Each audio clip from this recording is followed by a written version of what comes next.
দর্শক, কদিন আগেই আমাদের স্বরাষ্ট্রমন্ত্রী সংসদে সরাসরি বললেন যে অন্তর্বর্তীকালীন সরকারের আমলে সবথেকে বেশি দুর্নীতি হয়েছে, অর্থাৎ বাংলাদেশের ইতিহাসে সবথেকে বেশি অন্তর্বর্তীকালীন সরকার অর্থাৎ ইউনূস সরকারের ১.৫ বছরে দুর্নীতি হয়েছে। এটা আমরা তার কথাতে ধরে নিতেই পারে এবং এই সংক্রান্ত টিআইবির যে রিপোর্ট, সেই রিপোর্টেও আমরা সেটা জেনেছি। অথচ প্রফেসর ইউনূসের নানা ধরনের মিষ্টি কথার ফুলঝুরি আমরা শুনেছি ১.৫ বছর ধরে। তিনি আমাদেরকে মিথ্যা আশ্বাস দিয়ে ভয়ঙ্কর প্রতারণা করেছেন এবং বলেছেন বর্বর যুগ থেকে সভ্যতায় এনেছেন তিনি বাংলাদেশের পুরো জাতিকে। সেটা যে কত বড় মিথ্যা প্রোপাগান্ডা ছিল সেটা আমরা পরবর্তীতে টের পেয়েছি, তার আগেই টের পেয়েছিলাম, পরবর্তীতে সেগুলো প্রমাণিত হয়েছে। এই যে সর্বশেষ টিআইবির রিপোর্ট, সেখানে ১২,০০০ কোটি টাকার দুর্নীতির খবর, সেই খবর নিয়ে সংসদে স্বরাষ্ট্রমন্ত্রী মাননীয় প্রধানমন্ত্রী বরাবর আবেদনও জানিয়েছিলেন যে এর তদন্ত করতে হবে। ব্যাপারটা কি তদন্তেই সীমাবদ্ধ থাকবে, নাকি তদন্তে প্রমাণ হলে ইউনুসীয় যুগের মেটিকুলাস ডিজাইনের সঙ্গে যারা জড়িত তাদের বিচার করা হবে? সেই প্রশ্ন ঘুরপাক খাচ্ছিল। ঘুরপাক খাওয়া সেই প্রশ্নের আপাতত একটা সমাধান বোধহয় আমরা পেলাম যখন সরকারের পক্ষ থেকে সরকারের তথ্য উপদেষ্টা জানিয়ে দিলেন ইউনুসীয় যুগের এই কর্মকাণ্ডের তদন্ত হবে। বিপদে পড়তে যাচ্ছেন কি ডক্টর ইউনূস, যিনি এসএসএফ নিরাপত্তা নিয়ে নিজের ক্ষমতার অপব্যবহার করে যিনি নিজেকে ভিভিআইপি ঘোষণা করেছিলেন, সেই নিরাপত্তার মধ্যে থেকেও তিনি বিপদে পড়ে যাবেন কি? নাকি নিরাপত্তা যখন ১ বছর পরে শেষ হবে তখন তাকে আদালত চত্বরে হাঁটাহাঁটি করতে হবে? নাকি তিনি আদতে সেই সময় পর্যন্ত দেশেই অবস্থান করবেন না? নাকি সরকারের এই বক্তব্যগুলো আদতে এক ধরনের আইওয়াশ? শেষ পর্যন্ত প্রফেসর ইউনূস বাংলাদেশের রাষ্ট্রপতি হওয়ার যে লবিং চালিয়ে যাচ্ছেন অনেক দিন থেকেই, সেটাতেই তিনি সফল হয়ে যাবেন? কোনটা ঘটবে? চলুন একটু জেনে দেখি কি বলছেন তথ্য উপদেষ্টা ডাক্তার জাহিদুর রহমান। থাকবেন পলিটিক্স টিভির নিয়মিত আয়োজনে।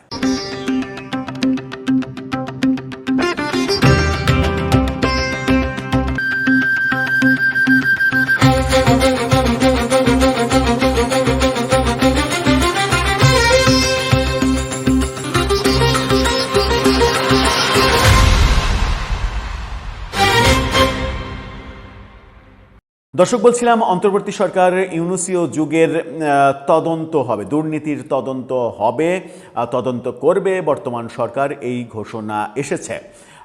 সরকারের তথ্যমন্ত্রী, যিনি সরকারের মুখপাত্র হিসেবে কাজ করছেন, তিনি যখন এই কথা বলেন তখন সেই কথার উপরে আমাদের আস্থা রাখাই উচিত। আস্থা আমরা আপাতত রাখতে চাই। তার বক্তব্য কি চলুন একটু জেনে দেখি। টাইমস জানাচ্ছে অন্তর্বর্তী সরকারের দুর্নীতি খতিয়ে দেখবে সরকার। এটা ডাক্তার জাহেদ জানিয়েছেন। কি বলছেন তিনি? ১২,০০০ কোটি টাকার দুর্নীতির ঘটনা সরকার খতিয়ে দেখবে বলে জানিয়েছেন প্রধানমন্ত্রীর তথ্য উপদেষ্টা জাহিদুর রহমান। সচিবালয়ে সাপ্তাহিক ব্রিফিংয়ে তিনি এই কথা বলেছেন। প্রধানমন্ত্রীর উপদেষ্টা বলেন, এই ১২,০০০ কোটি টাকা দুর্নীতি ঘটনায় সরকারের দুটি পক্ষই জড়িত থাকতে পারে। এর একটি হলো রাষ্ট্রীয় কর্মচারীরা, অন্যটি হলো উপদেষ্টারা। খুবই গুরুত্বপূর্ণ কথা বলেছেন, এই কথার সঙ্গে আমি একমত, দুই পক্ষই থাকতে পারে। দেশে দুর্নীতি দমন কমিশন আছে, তারা নিশ্চয়ই তাদের বিরুদ্ধে ব্যবস্থা নেবেন। আমি বলছি না কোনো দুর্নীতি করেছে তারা, আবার এও বলছি না যে তারা কোনো দুর্নীতি করেনি, এমনটাও তিনি বলেছেন। এই ব্যাপারগুলো যখন তিনি বলেছেন তখন সারা দেশে যে ওই কালেমার পতাকার নামে এক ধরনের আইএস তালেবানের পতাকা ওড়ানো হচ্ছে, সেই ব্যাপারে তিনি বলেছেন এটি এত ব্যাপকভাবে ছড়িয়েছে যে সরকারের এই বিষয়ে খতিয়ে দেখার সময় হয়েছে এবং সরকার খতিয়ে দেখছে। যেহেতু বিষয়টি ব্যাপকভাবে ছড়িয়েছে, তার পেছনে বড় কোনো কারণ থাকতে পারে যা স্বরাষ্ট্র মন্ত্রণালয় খতিয়ে দেখছে, এটাও বলছেন।